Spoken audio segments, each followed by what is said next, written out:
Halo teman-teman semua, selamat datang dan balik lagi bersama kita admin Yuna di channel Yuzurunime. Oke, pada kesempatan video kita kali ini, Mimin akan membahas seluruh alur cerita dari anime Kimi Zero episode ke-8. Dan seperti biasa, bagi teman-teman yang belum subscribe, kami harap dukungan subscribe dan like-nya dari teman-teman. Oke, tanpa lama-lama lagi, berikut pembahasannya, and so let's go. Episode dibuka dengan Runa yang tengah berkumpul dengan sahabatnya setelah diadakan pertukaran tempat duduk di kelasnya. Lalu di saat Runa sedang memandangi Maria, di sini awalnya Runa ingin menghampiri Maria agar dirinya bisa akrab lagi dengan Maria. Namun seketika itu tiba-tiba Maria pun pergi dari sana, seolah Maria tidak ingin akrab lagi dengan Runa. Ryuto yang mengetahuinya pun terlihat agak cemas, yang mana sepertinya rencana pertemanan Runa dengan Maria terasa akan sulit. Lalu saat jam istirahat, di sini Ryuto meminta bantuan kepada dua sahabatnya untuk pergi bersamanya pada hari Sabtu depan nanti. Yang mana pada hari itu Ryuto ada janji dengan Runa untuk pergi ke tempat permainan tembak-tembakan yang kebetulan tengah kekurangan anggota. Hari Sabtu pun telah tiba. Ketika Ryuto dan sahabatnya sedang mengenakan perlengkapan tembak-tembakan, di sini mereka pun terlihat terpukau dengan penampilan Runa dan sahabatnya, yang tentunya mereka terlihat sangat modis dan juga stylish. Dan di sini para gadis saling berfoto terlebih dulu sebelum mereka masuk ke dalam medan pertempuran. Lantas ketika Ryuto tahu bahwa bagian depan Runa agak terbuka, di sini Ryuto pun malah dimarahi Nikoru karena menurut Nikoru Ryuto tidak perlu seketat itu terhadap Runa. Dan di saat Ryuto yang tengah ditegur Nikoru, di sini Akari mencoba mengajak berbincang Nishi yang tahun lalu pernah satu kelas dengan dirinya. Seketika itu Nishi pun tak bisa berkata-kata sebab ia belum terbiasa untuk berhadapan dengan seorang gadis. Lalu karena Nishi dan Ichi berada di satu kelompok dengan Nikoru, seketika itu mereka pun jadi bersemangat karena mereka bisa menunjukkan kebolehan mereka kepada Nikoru. Dan meskipun Nishi dan juga Nishi terlihat senang karena hari ini mereka bisa bermain bersama dengan Nikoru, namun di sini mereka tetap merasa iri kepada Ryuto sebab Ryuto yang masih bisa asik untuk bermesraan bersama Runa. Lalu tak lama kemudian setelah mereka mengatur posisi, kini mereka pun telah siap untuk bermain tembak-tembakan secara berkelompok. Dan di sini persaingan mereka pun terlihat cukup sengit, apalagi Ryuto yang terlihat cukup mahir dalam mengatur strategi. Dan di awal Ryuto berhasil mengenai dua sahabatnya dan kini tim lawan tinggal menyisakan Nikoru seorang diri. Lalu ketika Nikoru mencoba untuk menembaki Runa, di sini Ryuto pun memilih untuk melindungi Runa agar Runa masih bisa bertahan. Dan karena Nikoru cukup mahir menggunakan senapan, sehingga kini tim Ryuto pun hanya menyisakan Runa dan kini Runa harus berhadapan satu lawan satu dengan Nikoru. Lalu karena Runa tidak ingin menyanyiakan pengorbanan dari Ryuto, sehingga kini Runa pun berhasil menembaki Nikoru dan membuat timnya pun bisa menjadi pemenangnya. Seketika itu Ryuto pun memuji kehebatan Runa karena Runa berhasil membalikan situasi. Lalu setelah Nikoru memotong kukunya yang terlihat cantik, di ronde selanjutnya Nikoru berhasil mengendalikan permainan dan tak ada satupun yang bisa menghentikan Nikoru. Yang mana karena kukunya yang panjang tadi agak mengganggu, sehingga membuat Nikoru kesulitan untuk membidik lawan. Lalu ketika mereka telah selesai bermain, di sini Runa pun terlihat agak murung sebab anting-anting sebelahnya sepertinya tidak ada. Dan di saat yang lain juga ikutan mencarinya, rupanya anting tersebut terselip pada tas milik Runa, sehingga mereka semua pun juga ikut merasa lega. Namun di sini Ryuto merasa agak bertanya-tanya mengapa anting berharga tersebut hanya ada sebelah saja, seolah anting tersebut menyimpan kenangan sesuatu. Beberapa saat pun berlalu.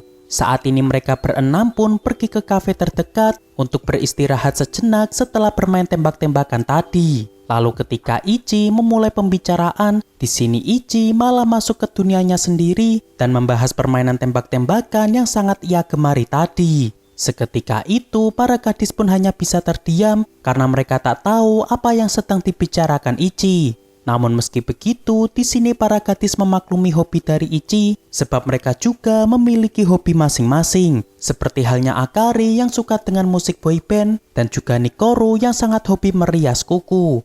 Lalu ketika Nikoru membahas kemesraan Runa dan juga Ryuto, di sini Nishi pun mulai beranggapan apa mungkin Nikoru saat ini belum memiliki seorang pacar. Lantas di sini Nikoru pun membenarkannya sebab ia masih belum bisa move on dari mantan pacarnya ketika masih SMP.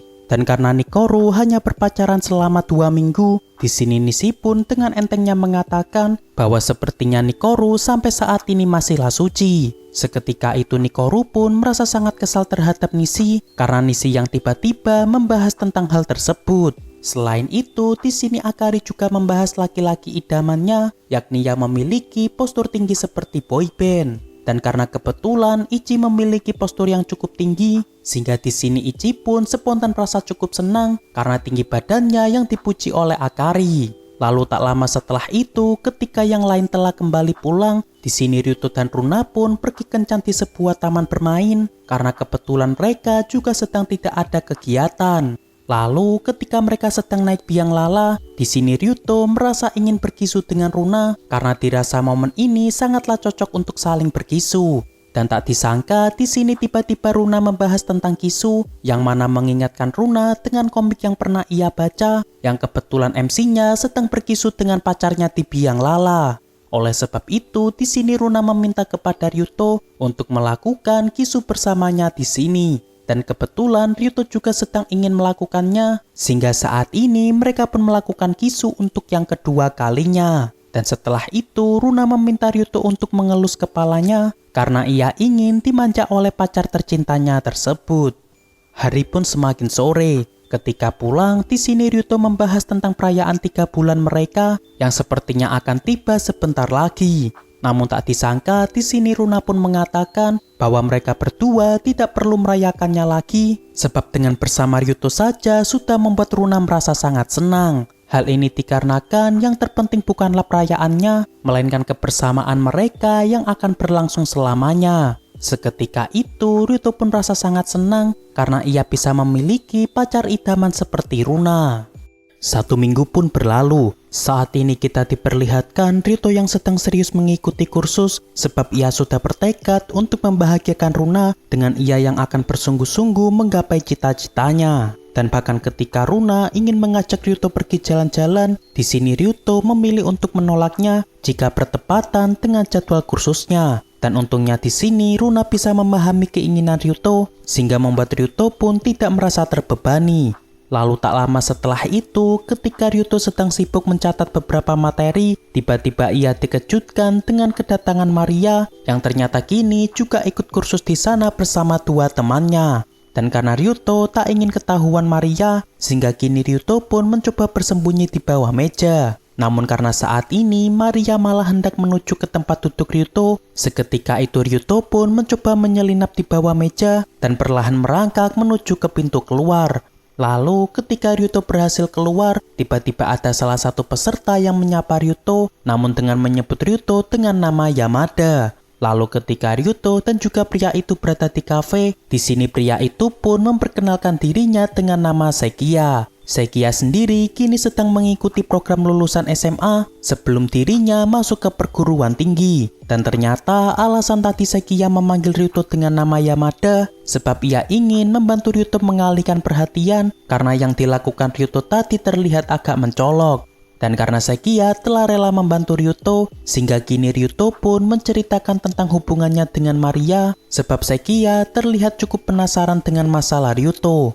Dan setelah Sekiya mendengar alasan Ryuto yang menghindari Maria, di sini Sekiya pun mencoba memberikan bantuan kepada Ryuto agar Ryuto tetap bisa fokus dalam belajarnya. Yang mana karena rute tempat Sekiya sama dengan rute dari Maria, nantinya ia akan menghubungi Ryuto jika hari itu Maria hendak berangkat ke tempat kursus. Selain itu, karena Sekiya tak ingin Ryuto tak bisa masuk ke kampus setelah SMA seperti dirinya, maka Sekiya akan berusaha membantu Ryuto agar bisa tetap fokus dalam belajarnya. Beberapa hari pun berlalu, karena sebentar lagi akan ada festival budaya. Di sini wali kelas Ryuto pun tengah menawarkan kepada para murid untuk ikut serta sebagai panitia dalam festival budaya. Dan ketika tidak ada satupun yang bersedia, di sini akhirnya Maria pun mengajukan dirinya untuk ikut serta menjadi salah satu panitianya. Lalu tak disangka di sini tiba-tiba Runa juga ikut mengajukan diri, sebab sepertinya ini merupakan kesempatan bagi Runa agar dirinya bisa kembali akrab dengan Maria. Oke, untuk pembahasan anime Kimisero episode ke-8 cukup sampai di sini. Terima kasih buat teman-teman yang telah menonton video kita sampai selesai. Dan kami harap bantuan subscribe dan like-nya dari teman-teman. Mohon maaf kalau ada kesalahan, kami admin Yuna pamit undur diri, see you in the next video.